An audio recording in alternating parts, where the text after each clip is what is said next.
চৰকাৰী ঘৰৰ বাবে আপোনালোকে জিঅ'টেক কৰিছিলে বা আপোনালোকৰ ফালৰ পৰা সেইখিনি নিজেই জিঅ'টেক কৰা হৈছিলে। তো এতিয়া কথাটো হ'ল কি লিষ্ট আহিলে, লিষ্ট প্ৰকাশ পালে, আপোনালোকে নিশ্চয় গম পাইছে।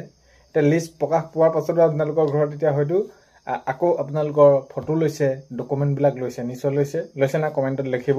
আৰু এইখিনি কৰাৰ পাছতো কিন্তু আপোনালোকে নাপায় মানে কি, কেনেকুৱা কি, কোনসকলে নাপায়, সকলোখিনি আজিৰ ভিডিঅ'টোৰ জৰিয়তে জনাবলৈ গৈ আছোঁ। যিহেতু এই ঘৰ পোৱা নোপোৱাক লৈ ভালেমানখিনি ভেৰিফিকেশ্যন হ'ব আৰু এইখিনি ক্ষেত্ৰত মাননীয় মুখ্যমন্ত্ৰী মহোদয়ে জনাইছিলে। সকলোখিনি কথা আজিৰ ভিডিঅ'টোৰ জৰিয়তে জনাম। ভিডিঅ'টো বহুত বেছি দীঘলীয়া নহয়, কিন্তু আপোনালোকৰ বাবে গুৰুত্বপূৰ্ণ।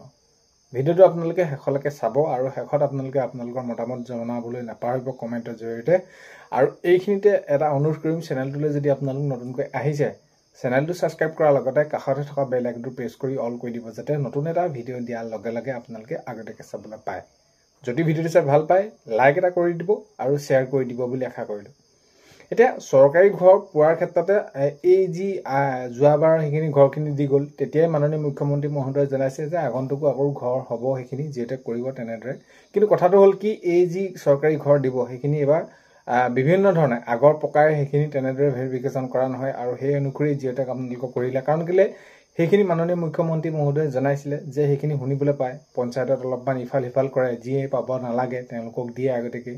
তো তেনেকুৱা ধৰণৰ চলি আছিলে। আৰু সেইখিনি ক্ষেত্ৰত এইটোও জনাইছিলে মাননীয় মুখ্যমন্ত্ৰী মহোদয়ে, যিহেতু প্ৰমাণ সহকাৰে এইখিনি পোৱা নাযায়, এইখিনি শুনাহে যায়, তো সেইবাবে সেইখিনি ক্ষেত্ৰত আৰু বেলেগ ব্যৱস্থা ল'ব নোৱাৰে, ল'ম বুলি ক'লেও। চ' সেইবাবে প্ৰক্ৰিয়াটোকে সলনি কৰি দিছিলে, যাতে কেনেদৰে ঘৰ পাব পাৰি, কোনসমূহ কি যোগেদি কমিটি গঠন কৰি দিব, কেনেকুৱা কি হ'ব, ব্লক পৰ্যায়ত কেনেদৰে কি।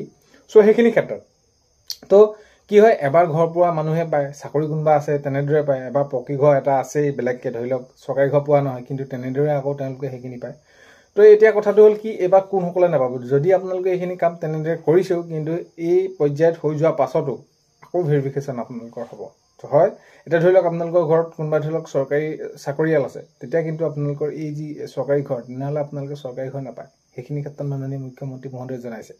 আৰু ধৰি লওক এবাৰ ঘৰ পালে, চৰকাৰী ঘৰ ধৰি লওক কোনোবাই এবাৰ পালে, তাৰপিছত আকৌ তেনেদৰে বেলেগ এখন কিবা বাঁহৰ এনেকুৱা ফটো দি পিনি বা সেইখিনি চলিয়ে থাকে তেনেকুৱা ধৰণৰ, তেতিয়া আকৌ আপোনালোকে সেইখিনি ভেৰিফিকেশ্যন কৰিব, তেতিয়াও আপোনালোকে এইখিনি কিন্তু ঘৰ নাপায়। অৰ্থাৎ আপোনালোকে আপোনালোকৰ ঘৰটো আগৰ পকা হ'ব নালাগিব বা চৰকাৰীভাৱে আগতে এবাৰ পোৱা হ'ব নালাগিব, চৰকাৰী ঘৰ আপোনালোকৰ থাকিব নালাগিব। তো তেতিয়াহে আপোনালোকে এইখিনি পাব। চৰকাৰী চাকৰি থাকিলে আপোনালোকে চৰকাৰী ঘৰ নাপায়। তো এইখিনি আপোনালোকৰ ভেৰিফিকেশ্যন যেতিয়া নেকি এইখিনি হৈ গৈছে, তাৰপিছতো আপোনালোকৰ আকৌ হ'ব যে হয় এইখিনি তথ্য শুদ্ধ হয়নে নহয়। তেতিয়া কথাটো হ'ল কি, প্ৰথম আপোনালোকে জিঅ'টেক কৰিলে, এতিয়া আপোনালোকৰ জিঅ'টেক এইখিনি কৰাৰ পিছত আকৌ আপোনালোকৰ ভেৰিফিকেশ্যন হৈছে। আৰু এইখিনি ভেৰিফিকেশ্যন কৰোঁতে বহুত সাৱধানেৰে কৰিছে, আপোনালোকে হয়তো নিশ্চয় বুজি পাইছে। আৰু পৰ্যায়ক্ৰমে আপোনালোকে তেনেদৰে পাই গৈ থাকিব। কথাটো হ'ল কি, চৰকাৰী চাকৰি থাকিব নালাগিব, আগতে এবাৰ পোৱা হ'ব নালাগিব, সেয়ালৈকে আপোনালোকে চৰকাৰী ঘৰ ধৰি লওক আপোনালোকে আগতে পাইছিলে, তাৰপৰা এতিয়া আকৌ সেইখিনি ধৰি লওক বেলেগ এটা ঘৰ ফটো মাৰি দিছে, তেনেকুৱা হ'লে নহ'ব। আৰু ধৰি লওক কোনোবাই এতিয়া এনেকুৱা নিজৰ পইচাই বনাইছে, কিন্তু আকৌ চৰকাৰী ঘৰ মানুহ এজন আছে, এইজনৰ নামত তেনেদৰে লিষ্টত নাম আহিছে, তো তেনেকুৱা ধৰণৰ সেইবিলাক নহ'ব। চ' সেইখিনি ক্ষেত্ৰত মাননীয় মুখ্যমন্ত্ৰী মহোদয়ে জনাইছে। তেতিয়া পৰ্যায়ক্ৰমে এতিয়া বহুতে সুধি আছে যে আমি যিহেতু একেলগে কৰিছিলোঁ কেতিয়ালৈ পাম, লিষ্টত আমাৰ নাম আহিছে এতিয়া চাওক, সেইটো আপোনালোকে নিৰ্ভৰ কৰিব আপোনালোকৰ ৱাৰ্ডত কিমান আহিব, আপোনালোকৰ পঞ্চায়তটোত কিমানত আহিছে, তাৰপৰা ৱাৰ্ডত কিমান আহিছে, কিমানজনে পাবলৈ আছে। তো সেই ভিত্তিতে পৰ্যায়ক্ৰমে তেনেদৰে হৈ গৈ থাকিব। কিন্তু যিসকলে পাবলগীয়া জেনুইন প্ৰকৃত হিতাধিকাৰী বা তেওঁলোকে সেইখিনি পাব লাগেই, গাইডলাইনৰ ভিতৰত আছে সকলোখিনি, তেতিয়া পৰ্যায়ক্ৰমে পাবই। আৰু কাৰণ কেলৈ আগন্তুক এতিয়া 3 লাখতকৈ অধিক ঘৰ পাব বুলি সেইখিনি জনাইছে। চ' সেইখিনি ক্ষেত্ৰত আপোনালোকে তেনেকুৱা সকলোৱে পাব, কিন্তু পৰ্যায়ক্ৰমে পাব। কাৰণ কেলৈ এইখিনি বাজেটৰ কথা থাকে, একেলগে যে আপোনালোকে পাব সেই তেনেকুৱা ধৰণৰ নহয়। চ' কথাটো কি হ'ল, চৰকাৰী চাকৰি থাকিব নালাগিব, এবাৰ চৰকাৰী ঘৰ পোৱা হ'বতে লাগিব। তো সেইখিনি ক্ষেত্ৰত আপোনালোকে মন কৰিব। আৰু সেইখিনি যেতিয়া যিমান যি কৰিলেও পৰ্যায়ক্ৰমে এতিয়া আপোনালোকৰ এতিয়া প্ৰথমবাৰ জিঅ'টেক কৰি দিলে, ফটো মাৰিলে, তাৰপৰা আকৌ আপোনালোকৰ লিষ্টত নাম আহিলে। এতিয়া বহুতো লিষ্টত নামো নাই অহা।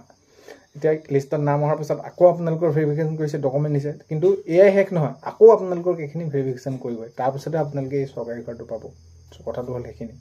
চ' এইখিনি আছিলে আগন্তুক সময়ত খবৰসমূহ আহি থাকিলে নিশ্চয় আপোনালোকক ভিডিঅ'ৰ জৰিয়তে জনাবলৈ চেষ্টা কৰিম। আজিৰ এই ভিডিঅ'টো শেষলৈকে চোৱাৰ বাবে বহুতেই বেছি ধন্যবাদ। ভিডিঅ'ৰ আপোনালোকক প্ৰথমতে কোৱাৰ দৰে চেনেলটোলৈ যদি আপোনালোক নতুনকৈ আহিছে, চেনেলটো ছাবস্ক্ৰাইব কৰাৰ লগতে কাষতে থকা বেল আইকনটো প্ৰেছ কৰি অল কৰি থ'ব, যাতে নতুন এটা ভিডিঅ' দিয়াৰ লগে লগে আপোনালোকে আগতীয়াকৈ চাবলৈ পায়। অন্য এটা ভিডিঅ'ৰ সৈতে লগ পোৱাৰ আশাৰে আজিলৈ